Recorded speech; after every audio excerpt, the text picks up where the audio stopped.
नमस्कार, स्वागत है आपका हमारे चैनल पर। कांग्रेस पार्टी के नेता राहुल गांधी द्वारा लंदन में दिए गए बयानों को लेकर अब भारत में हंगामा बरपा हुआ है। सदन में लगातार राहुल गांधी से माफी की मांग बीजेपी के सांसद कर रहे हैं, तो वहीं विपक्ष अब एकजुट होकर राहुल गांधी के बचाव में उतरा हुआ है। नेशनल कॉन्फ्रेंस के नेता फारूक अब्दुल्ला ने कहा है कि राहुल ने प्रधानमंत्री को लेकर या देश को लेकर कुछ भी गलत नहीं बोला है। कांग्रेस कह रही है कि राहुल गांधी के माफी मांगने का कोई सवाल नहीं उठता, तो वहीं बीजेपी ये कह रही है कि राहुल गांधी को सदन में ही नहीं बल्कि देश से भी माफी मांगनी चाहिए। इस पर बातचीत करने के लिए हमारे साथ अजय पत्रकार जी हैं, उनसे बातचीत करेंगे। सर, स्वागत है आपका। मेरा सबसे पहला सवाल यही कि राहुल गांधी माफी कब मांगेंगे, क्योंकि सदन में लगातार बीजेपी के जो सांसद हैं वो ये कह रहे हैं कि माफी मांगनी चाहिए, वरना देशद्रोह का मुकदमा राहुल पर चलना चाहिए। देखिए, आपको एक चीज़ बताएं, राहुल गांधी ने वहाँ पे उनका एक दर्द है। हकीकत में है कि इतनी मेहनत करने के बाद देश में उनको वो रिस्पांस अब तक जितना उन्होंने मेहनत की वो प्रधानमंत्री के उस पर नहीं आ पा रहा है। और बहुत मेहनत करके उधर क्या होता है कि वो ममता बनर्जी कह देती है हमसे छोटा है मैं प्रधानमंत्री, उधर नीतीश कुमार जी वो ऑलरेडी लगे हुए हैं कि उनको प्रधानमंत्री। लालू जी चाहते हैं, माननीय नेता मुलायम सिंह जी एक्सपायर हो गए, लालू ने बनने नहीं दिया था, तो मुलायम सिंह जी मरते समय तक जब लालू बारात लेके आए थे तो उन्होंने कहा था ये वही है जिन्होंने हमें प्रधानमंत्री नहीं बनने दिया। आज हम उनकी लड़की भी आ तो अभी तक वो केजरीवाल भी चाहते थे, केजरीवाल आज भी चाहते हैं, कोई कह तो दे प्रधानमंत्री वो आधी रात को चले आएंगे। तो यहाँ सभी नेता उसमें राहुल बेचारे वो फाइट नहीं कर पा रहे उतने। तो राहुल के अंदर एक हल्का सा इस चीज़ का वो था। राहुल गांधी वहाँ गए तो उन्होंने उन लोगों से सपोर्ट मांगा।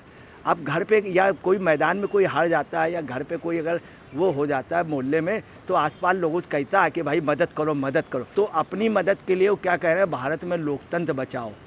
जिस लोकतंत्र को बचाने के लिए कह रहे हैं उसमें बहुत ही शर्म की बात है, ये उन्हें नहीं मालूम है। जिस जॉर्ज सोरोस को बदनाम किया जा रहा उसने कहा है कि लोकतांत्रिक उससे और वहाँ के उससे वो जीत करके आए, ये उसने माना है। अमेरिकन उसने माना, टोनी ब्लेयर ने माना। अब वो चूँकि वो उनका ये है, उन्होंने अमेरिका को भी, ब्रिटेन को भी और तमाम कंट्रियों को किया। अभी चाइना पे भी उनका काफ़ी विवादास्पद बयान था। एक पर चाइना की पार्टी में भी गए थे, आपने सुना होगा, एक लेडीज़ उसमें, और काफ़ी वैसी पार्टी थी। तो उनका यह है कि बाहर से समर्थन जुटाना है, वो हमदर्दी कि हम चूँकि एक प्रताड़ित हैं वहाँ से, और वास्तव में यहाँ जो पोजीशन हुई तो उनकी एक प्रकार से प्रताड़ना वाली बात रही। इतनी मेहनत करने के बावजूद भी उनका वो स्थान नहीं बना जो स्थान इंदिरा गांधी का था, जो स्थान राजीव गांधी का था। आपको मैं बता दूं, सन 1977 में जब बीजेपी जब जनता पार्टी आई तो इंदिरा जी को अरेस्ट कर लिया गया था, पूरे देश में हो गया था। इंदिरा जी जब निकलती थी हुजूम निकल पड़ता था, परंतु आज राहुल के साथ ये पोजीशन नहीं, तो उसको बुरा तो लगेगा। जिसके नाना, जिसके बाबा, उनकी इंदिरा जी को फिडल कास्ट्रो तक एक एक मिनट की खबर रखता था। इंदिरा जी के साथ लोग जाने के लिए तैयार थे, राजा दिनेश सिंह जाने कितने सांसद आगे पीछे दौड़ते थे। राहुल के साथ कोई भी नहीं दौड़ रहा था, जो ना ममता दीदी उनके साथ है, ना हिंदुस्तान की लेडीज़ उनके साथ पूरी हैं, ना हिंदुस्तान के जन कांग्रेस के साथ हैं। याद रखिएगा, कांग्रेस बहुत बड़ी है, राहुल उसके एक यूनिट है। जिस दिन ये कांग्रेस जान जाएगी उसी दिन कांग्रेस सत्ता पे होगी। अब देखिए, ताजुब की बात है, यहाँ कांग्रेस की बात नहीं, यहाँ राहुल ने बोला, और राहुल को नैतिक रूप से हल्का सा खेद व्यक्त कर देना चाहिए। अगर खेद व्यक्त कर देते हैं तो आज वो देश के बहुत बड़े नेता बन जाते हैं। सिखों पे बड़ा नरसंहार हुआ, कांग्रेस के कुछ नेताओं ने उस पर सॉरी बोला, और उस पर क्या हुआ कि बाद में पंजाब में उनकी सरकार बनी। अगर राहुल गांधी ने ऐसा नहीं किया, जो मंसूबे राहुल गांधी लिए हुए हैं कि इससे उनको क्रेडिट मिल जाएगी, तो क्रेडिट नहीं मिलेगी। राहुल गांधी के मंसूबे फेल्योर होंगे। गिरिराज सिंह कह रहे हैं कि विपक्ष जो है वो प्रधानमंत्री की हत्या की साजिश रच रहा है, और वो तो भगवान शिव का उन्होंने जिक्र किया और कहा कि उनकी कृपा थी जो कि प्रधानमंत्री की जान बच गई। आपको क्या लगता है कि विपक्ष सच में हत्या की साजिश प्रधानमंत्री की रच रहा है? देखिए, ऐसा है कि राजनीति में सब कुछ जायज़ है। मैं आपको एक चीज़ क्लियर कर दूं, त्रेता युग में भगवान राम को जो वनवास हुआ था 14 वर्ष का, वो भी एक प्रकार से राजनीतिक हत्या थी। मंथरा का ये सोचना था, मंथरा ने कैकेयी को बताया उनके कि अगर आप ऐसा कर लेंगे 14 बरस का वनवास तो भगवान राम चले जाएंगे। मंत्रा की सोच ये थी कि चले जाएंगे, 14 बरस बाद आएंगे, नहीं आएंगे तो फिर कौन सत्ता देता, तब तक भरत का लड़का देखता रहेगा। तो एक प्रकार से वो पॉलिटिकल मर्डर था। कृष्ण के समय भी अर्जुन और पांडव को वनवास हुआ 12 या 13 वर्ष का, वो भी एक प्रकार से पॉलिटिकल मर्डर था। जिन परिस्थितियों में जनसंघ के संस्थापक इसी पूर्ववर्ती भाजपा के श्यामा प्रसाद मुखर्जी भी बने, वो भी एक राजनीतिक मर्डर था, क्योंकि श्यामा प्रसाद मुखर्जी उस समय बहुत तेज़ी से उठ रहे थे। इसके बाद भाजपा पूर्ववर्ती जनसंघ जो आरएसएस के से निकले हुए एक प्रचारक थे श्यामा प्रसाद मुखर्जी, उनका भी राजनीतिक मर्डर था। उसके बाद दीनदयाल उपाध्याय आए। दीनदयाल उपाध्याय और राम मनोहर लोहिया में तथा जेबी कृपलानी में बहुत पढ़ने लगी। राम मनोहर लोहिया जी ने दीनदयाल उपाध्याय जी से कहा कि आप इतने पूजनीय हैं, इतने अच्छे, ये तो मैं जान नहीं पाया। तीनों लोग मिले, तीनों लोगों ने 10 राज्यों की सरकारें पलट दी, यूपी, बिहार, हरियाणा, सब जगह संवित सरकार बन गई। भाजपा पूर्ववर्ती उनकी, चरण सिंह की, इन सब की मिक्स गवर्नमेंट बन गई। उसके बाद क्या हुआ, चूँकि दीनदयाल उसके मेन नेता थे, दीनदयाल जी का मर्डर हो गया मुगल सराय में। उनकी बहुत ही बुरी तरीके से चाकू मार करके और मारने के बाद ट्रेन की पटरी में फेंक दिया गया और उनकी जांच नहीं होने दी। उस समय के सत्ता में कांग्रेस थी।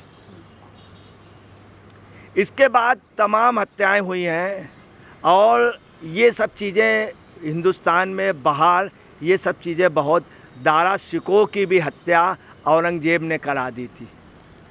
हकीकत है अकबर के समय भी हत्याएं हुई हैं और सम्राट अशोक के समय भी थोक में बहुत हत्याएं हुई हैं। तो राजनीति में हत्या कराना एक आसान काम है। दूसरा, कांग्रेस काल में ज़्यादा नेताओं की हत्याएं हुई हैं। ललित नारायण मिश्र का, जब इंदिरा गांधी प्रधानमंत्री थीं, ललित नारायण मिश्र हिंदुस्तान का सबसे बेहतरीन प्रधानमंत्री होते, मगर उनकी हत्या कर दी गई। यूपी में कांग्रेस के चीफ मिनिस्टर हैं वीर बहादुर सिंह, अगर वो जीवित रहते हैं, उनकी भी एक प्रकार से छद्म स्लो पॉइजन से हत्या थी, वरना वो भी हिंदुस्तान का सबसे बेहतरीन, बहुत अच्छे, बेहतरीन अच्छे प्रधानमंत्री होते हैं। तो हत्याएं कराना, ये एक सत्ता पक्ष विपक्ष, ये आपस में ये सब चलता है। ये एक प्रकार से हर राजनीतिक उसका एजेंडा रहा। तीसरी, आप जो एकता की बात कर रहे हैं, जो ये पार्लियामेंट में चल रहा है आज, हकीकत ये है कि उसमें सारे दल उनके खिलाफ नहीं हैं। कांग्रेस के साथ कई दल रहे हैं। वहीं पे वीआरएस ने, उसने राष्ट्रवादी, वहाँ के तेलंगाना की पार्टी ने, तृणमूल कांग्रेस ने, आपने अलग मिल करके प्रदर्शन किया है, उनसे अलग हट करके। दूसरी, पार्लियामेंट में बीआरएस, टीएमसी, आप, बहुजन समाज पार्टी और समाजवादी पार्टी इनके एजेंडे से उसमें चुप रही है। वहीं आपको अंदर की बात बता रहे हैं, कांग्रेस के कई सांसद, कई कार्यकर्ता, कई नेता दबी जुबान ये कह रहे हैं कि राहुल को माफ़ी नहीं मगर खेद जरूर व्यक्त करना चाहिए। वैसे भी राहुल को, इनका जो इशारा है आरएसएस के, उनका कि खेद व्यक्त करना चाहिए और राहुल को खेद व्यक्त करना चाहिए, हालांकि उन्होंने ऐसी कोई कड़ी बात नहीं की। दूसरी आपको बता दें, मोदी के नाम पे सब एकजुट हो जाते हैं, सब एकजुट हो जाते हैं, मगर जब मोदी सामने होते हैं तो सब आपस में टूट जाते हैं। ये पता नहीं क्या है कि मोदी के उसमें सब एकजुट, गुजरात में भी सब एकजुट हो गए। बेचारे बघेला जी बहुत अच्छे व्यक्ति हैं, आज वो कहाँ है राजनीतिक रूप से, बिल्कुल वो हो गए। हार्दिक पटेल थे, उन्हीं की ओर आ गए, मोदी की ओर।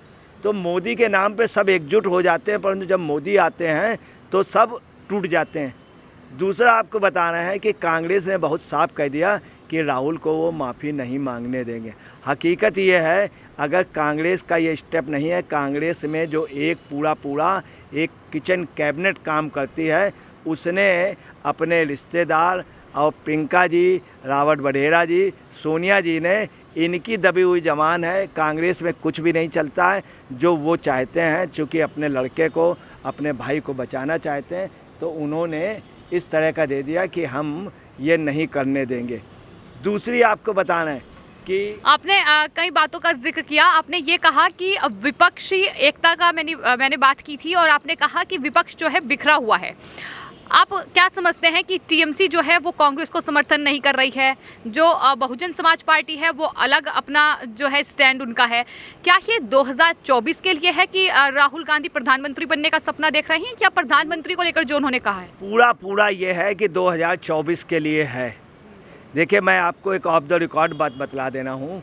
सोनिया जी भी प्रधानमंत्री गई। सोनिया जी की उस दिन देश में बहुत बड़ी गर्मा होगी। राष्ट्रपति के यहाँ गई, इनसे कलाम साहब ने क्या कहा था, अगर ये आके जनता को बता देती तो जनता उनके साथ रहते। कुछ कमियां थीं कांग्रेस में, कुछ सोनिया जी की व्यक्तिगत कमियां थी। राष्ट्रपति ने जब उनसे कहा कि मैं इन शर्तों में आपको, वो सोनिया जी ने बताई नहीं, वो सोनिया जी के यहाँ की व्यक्तिगत कमियां थी। अगर सोनिया जी हिंदुस्तान की आवाम को बता देती, हिंदुस्तान की आवाम उनके साथ रहती, मगर चूंकि कमी कहीं थी। अब आप आइए, जिस क्वेश्चन को आप कर रही हैं उसके अलावा ये है कि हकीकत ये है कि कांग्रेस में इस समय क्या है, पूरा ना उनकी खड़गे की चल रही ना कुछ। राहुल गांधी ने बड़ी मेहनत की इधर, अगले ने इसलिए की थी हमारे टूटे हुए कार्यकर्ता को बचा लें, और कुछ हद तक उनकी मेहनत सफल हुई होंगे। पंजाब में काफ़ी लोग चले गए, आंध्रा के चीफ मिनिस्टर रेड्डी चले गए, विजय रेड्डी, और केरल में बहुत बड़ी टूटन जा रही। कांग्रेस ने इसलिए यात्रा की थी कि हम अपनी टूटन बचा लें। इधर राहुल गांधी को उसका रिस्पांस शुरू में मिला, मगर इस बार ऐसा नहीं कि कांग्रेस का वोट बढ़ा, मगर टूटता हुआ वोट उन्होंने बचा लिया था। अब कांग्रेस में टूटन होने जा रही है, सबसे बड़ी केरल में टूटन होने जाए। याद रखिएगा, शशि थरूर को अभी तक के रिकॉर्ड में सबसे ज़्यादा वोट मिले हैं, इतने कांग्रेस के किसी भी विरोधी अध्यक्ष को नहीं मिले। अब ये घबराहट है। राहुल गांधी बहुत अच्छा वर्क कर रहे थे, उन्होंने जो जाड़े में एक शर्ट पहन के किया है, वास्तव में क्या केमिकल जो भी जिस भी तरह जो भी खा पी करके किया हो, उन्होंने अच्छा कार्य किया। अब वहाँ जा कर के उन्होंने जो बयान दिया है उससे ये कंट्रोवर्सी हुई है।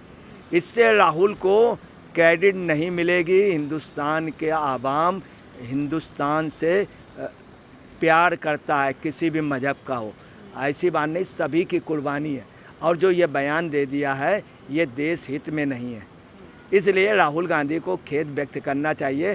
परंतु इन्हीं के बयानों से यही पोजीशन हो गई कि एक बार ये उठे एकदम से मोदी जी के जाके सीने में जा कर के, तो वो भी एकदम से जा कर के ऐसा करना है, थोड़ा सा उतना शोभा नहीं देना। आप झुक गए जाकर, या तो पूरे पैर ही छू लेते या विरोध करते, दोनों। आप विरोधी थे, आपको विरोध करना चाहिए जा करके। इसका मतलब जिस तरह से वो नलिनी के पास गई प्रियंका गांधी, ये क्या है? एक हत्यारे के पास आप जा रहे हो चुपचाप, आपको हिंदुस्तान की जनता को बताना चाहिए। तो जो राहुल गांधी ये कर रहे हैं, इसमें देखिए बेवजह से राहुल गांधी ने बढ़ती हुई कांग्रेस, देश के विपक्ष की रीढ़ और एक बड़ी पार्टी, उस पार्टी में राहुल गांधी कोई ना कोई एक्ट ऐसा कर देते हैं कि पार्टी की एक फजीयत हो जाती है। इन्होंने जैसे जाके पर्चे फाड़ दिए थे, वहाँ पे क्या वो मनमोहन सिंह बाहर थे, इन्होंने एक अजय माकन जी के साथ गए, तुरंत वहाँ पे फाड़ा और प्रेस कॉन्फ्रेंस छोड़ के चले गए। जब उनका फ़ोन आया कि मैं आ करके उस पर बात करता हूँ, तो राहुल एक बहुत सिंसियर भी हैं और बचकानापन भी है।